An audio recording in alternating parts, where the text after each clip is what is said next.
So, how was everybody's Christmas? Wonderful. Go pretty well? Woo! Mine went well too. You know, I'm really close with my family. Got to spend a lot of time with family and close friends. One of the highlights for me was I have a little nephew. He's 4 years old right now, and I spent like hours in the toy store trying to figure out what to get, and I ended up getting them Nerf guns, you know, the Nerf guns with the darts on it. And so Christmas morning, it was on. I mean, it was just, we were breaking stuff around the house, running around, shooting each other, good guys, bad guys.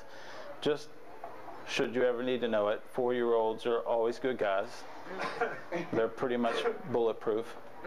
Guys my age, 36, they are always bad guys, and no way, shape, or form bulletproof.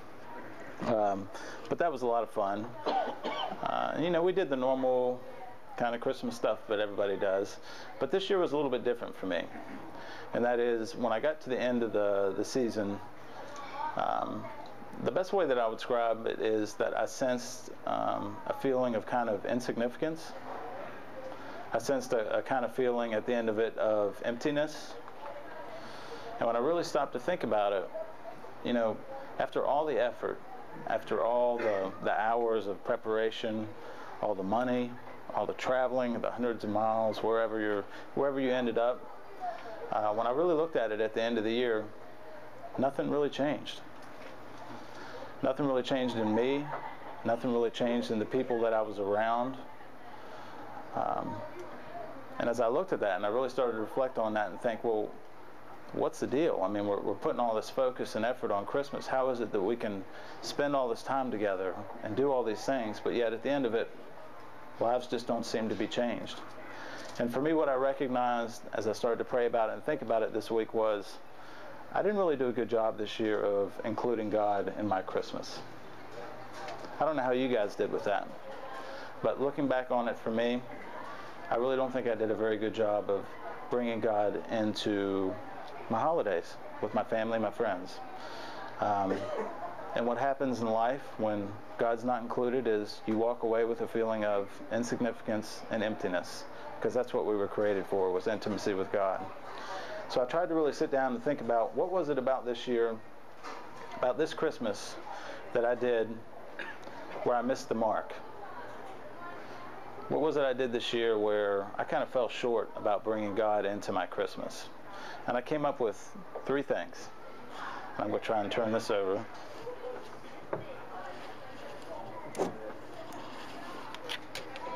And no, I didn't write this, Dave.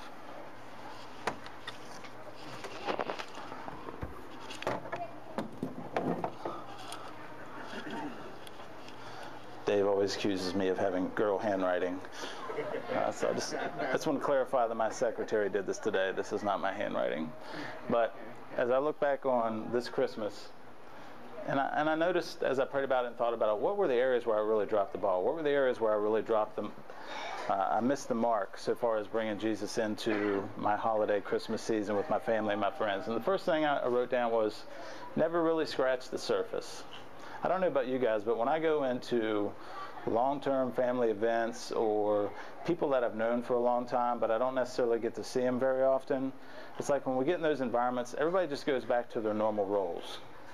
Does that make any sense? Like when you see family members that you haven't seen for a while, as soon as you see them, everybody just immediately goes back to that same place that they've always been, talks about the same things that they've always talked about, and assumes those normal relationships. But what that means is also that the conversations very rarely change ever at all. So the end result is you get all these superficial, unmeaningful conversations. I even got a postcard and a call and a talk from one of my buddies that I've known for a long time. We don't get to talk together very often, but I get this postcard and it's got a picture of his beautiful smiling family, his wife and his kids. I found out like a week later they're getting ready to go through a divorce. But it's not just them, it was me. I've completely played along with this. As I stop and think about it, I was perfectly content just to sit there and keep the conversation superficial. Not to ask any kind of probing questions about how people are really doing, and certainly not giving out any really significant information about myself or maybe what the amazing things God's done in my life over the last year.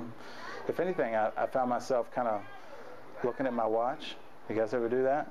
looking at your watch, thinking, just got to ride this out a little bit longer, put in my holiday appearance, do the thing, and then get out of here and get home. So for me this year, I think the first area where I missed the mark, the first area where I didn't do a good job of bringing God into this is I never scratched the surface really with most of the people that I interacted with, friends and family, this Christmas season. Another thing that I noticed was God got watered down. And what I mean by that is, first of all, God got watered down in all the traditions. God got watered down in all of the just the normal family traditions and celebrations that go on pretty much everywhere, I think. Just to give you an example of this is, I was struck by this year listening to Christmas carols, and I'd hear a beautiful Christmas carol about Emmanuel, about a coming Savior, and it would immediately be followed up by a song about a flying reindeer. I'm not saying don't teach your kids songs about Santa or reindeer, but what I'm saying is, over time, it does kind of water down what Christmas is really about. So, for me, it got watered down just by the cultural, the stuff from the world that got kind of thrown into this. It also got watered down by the stuff. I mean, there's just a lot of presents going around, right? And for a guy who likes to eat and likes toys, that got pretty distracting for me. I'll be completely honest with you about that. And another thing that watered down was just the schedule itself. Just trying to keep up with where I'm supposed to be, whose presents I got to have packed in the trunk whenever I go to this place. My wife's got two sides to her family. I've got two sides to my family. Running around like a crazy person trying to get everywhere. And in the middle of that, God just got watered down because of the busyness of it all. And the third thing that I noticed, particularly as the season went on, was it became all about me. And what I mean by that is, even when I was giving people presents, I don't know that I would go so far as to say that I bought people presents because I have a genuine affection for them. I think I bought people presents because I wanted to get a certain type of response from them. I wanted to get the glory for that. I wanted to get the glory for giving a present that meant a whole lot to them. Another thing that I noticed where it became all about me, and you guys might relate to this as well, is the busier my schedule gets, the more that I hold on to my time. That's like my private, personal time that I need to recoup. So whenever I'm holding on to my time, that means I'm cutting out other times during the week. So what time do you think I cut out? God time, right? It was all about me. I was holding on to my own personal time. So as things got busier, the first thing that got cut out was God time. The second thing that got cut out was wife time. The thing that didn't get cut out was my time, right? So this year for Christmas, I mean, as I stood back and looked at it and I recognized the emptiness at the end of it, the kind of insignificance, I recognized that I just really didn't do a good job of bringing God into Christmas this year. But at the same time, as I step back and I look at this, I don't think this just happens at Christmas. I think I can take a look at these principles. I think I can take a look at these lessons that I learned about this year at Christmas and say that it happens year-round. These very same principles here, not just the holiday season, the very same things that I did over this short period of a few days, I have the propensity, I have the ability to do all year long. And what that looks like is, and once again we're going to flip one more board with our extravagant system here. This is Vanna White.